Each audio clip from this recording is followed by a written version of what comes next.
I'm going to explain this interactive lab, okay? And the idea behind it is just to kind of make sure you get all this in your notebook and it makes sense. It's very small. It's maybe 2 pages in your notebook, okay? So don't get overwhelmed. The first paragraph is very simple. You're going to explain the concept of inelastic collisions and the equation you would use to determine the final velocity of the combined masses. Now keep in mind, it's what we've done in class. So I'm going to say this is P1, okay?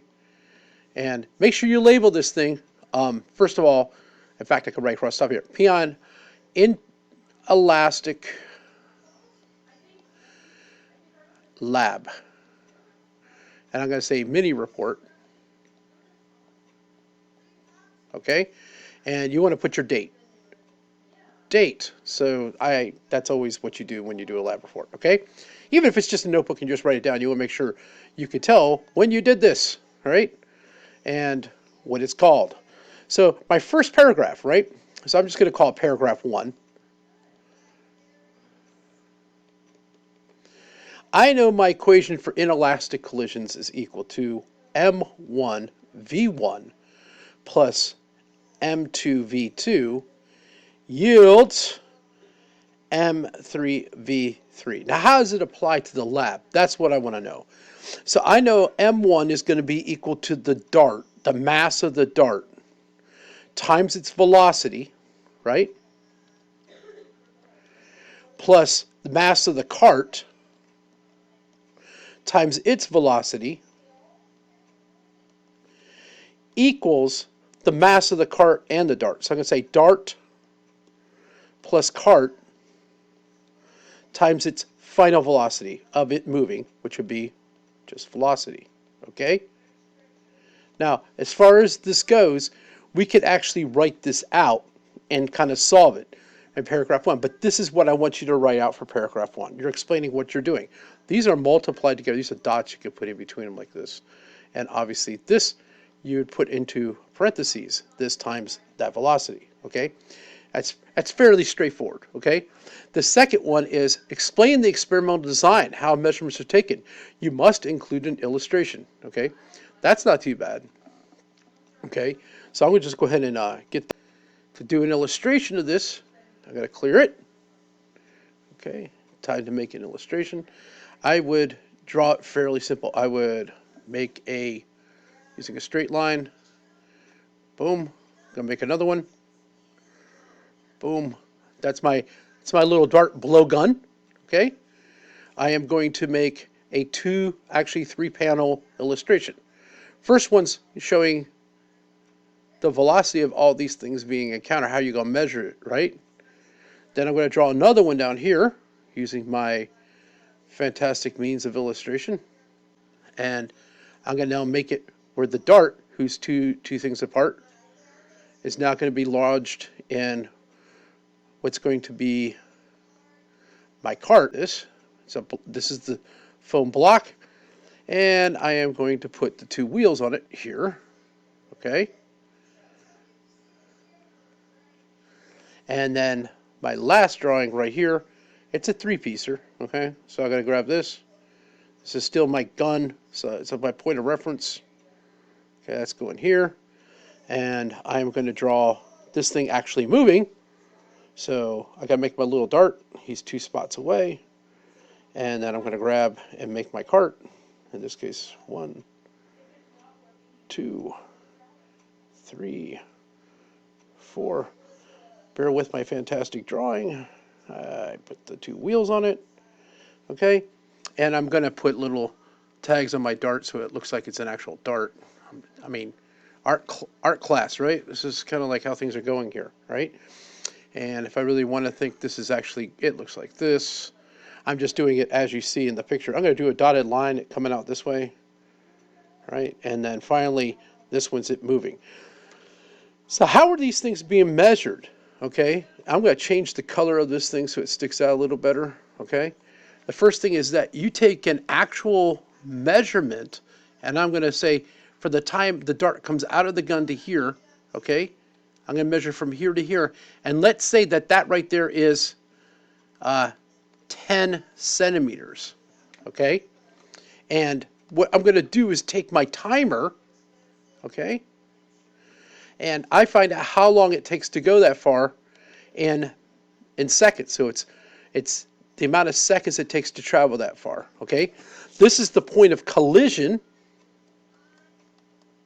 Okay, and then I found out how long it takes to move from here, all right, to here, and then it's still 10 centimeters, but it should get a different time based on the fact now you have an increase in mass, right? So we're just going to go ahead and, okay, so I'm actually going to change this. I'm going to do the second one as my demo, all right? This shouldn't be too bad. So I'm going to just put these values in for what I'm doing and put it into my grid, okay? So first of all, this dart is how? It's 28.3 grams.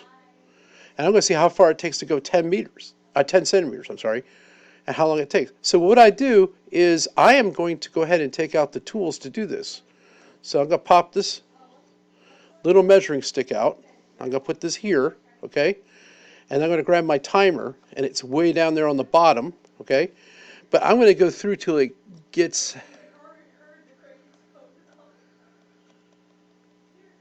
Okay, now, so I'm going to wait till it basically leaves the safety of the blow dart. Let's get that thing out.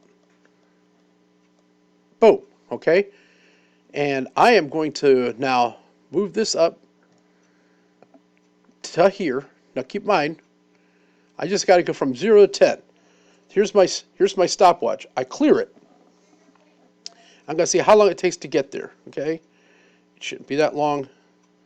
So I'm going to go space, space, space. That's too far. So I'm going to say 0.125 it takes to go 10 centimeters. So I'm going to go back to here. So my time is equal to, I'm going to erase this and put the regular time, 0.125. 0.125 seconds, right? That's what it's saying. Oh, I missed it. 0.0125. Okay. 0.0125. And according to this, 10 divided by 0.0125, this thing's hauling at 800, what? I guess so, centimeters a second. Then it's going to have its collision, okay? My cart, according to this, is 250.3 grams, okay? So it's going to be 28.3 plus 250.3 is going to be a whole 278.6. No, it's 28.1. Okay, I almost messed up. 28.1, so it's going to be 0.4 grams. Now I got to see how far this whole thing it takes to go 10 centimeters. Okay, so here we go. So I'm going to go to the second half of this thing. So I'm going to move this thing down to here. Okay, I'm going to see how long it takes the cart to go from that white line of the styrofoam block. Okay, let me go ahead and put my thing out. This thing's not set up to kind of just do the data. So put this here. Good. We'll put my timer out here. Where are you? They're using the same video for each one, so it's not going to change the fact that I just now kind of goof with this a little bit. All right, boom. We're starting at this point. I hit my reset. Here we go. How long does it take to go 10 centimeters? Right, here we go. I'm going to space it. 1, 2, 3, 4, 5, 6, 7, 8, 9, 10, 11, 12. Yay. There we go. So it went from there to there, that white line of the block, all the way over there. That's 0.1333 seconds. Okay. All right. So I'm going to grab that data and put it into my grid now. So this 10 centimeters, and it took me, I'm going to clear this off, 0.1333, which is going to give me the speed of 10 divided by 0.125. 0.1333. This ends up being 75 centimeters a second. Okay? That was the first one, and that was that one. Now we got to see if the whole thing makes sense. So I'm going to go back into my little chart. My calculated, the mass of the dart and the velocity of the dart, this was pretty high. This was 800, right? My calculated velocity of the final mass cart system. So how do we do that? That's actually not that hard, okay? So what you do is you think about if it's 800 centimeters per second, okay? So how do we do this? So it's the M1 V1 plus M2 V2 is equal to M3 V3. So we said the dart was 28.1, right? Traveling at a very, very fast velocity, and we said it was 800 centimeters a second. Plus the cart mass was 250.3. Its velocity was 0 centimeters a second. So this will just cross out. Is equal to the final mass, which is going to be 278.4 times V3. We don't know what that is, right? But we know that if we take 28.1 and we multiply it by 800, because it's hauling, we get this huge number, 22480 grams per centimeter per second is equal to 278.4 V3. If I divide this by 278.4,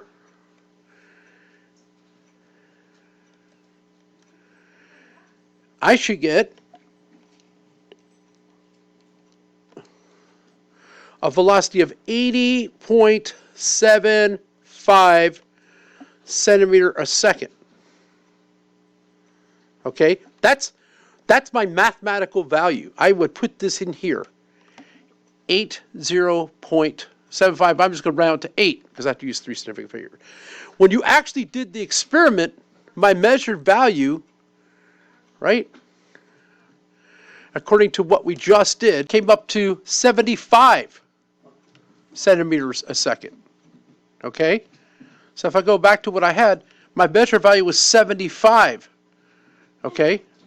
I just put 75.0, I think it was.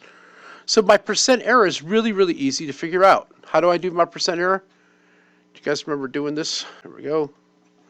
So for percent error, I take observed minus expected divided by the expected, times it by 100. My observed, in this case, was 75. I'm supposed to get 80 divided by 80. It's an absolute value multiplied by 100. So let's try this out. 75 minus 80 divided by 80. I get 0.0625.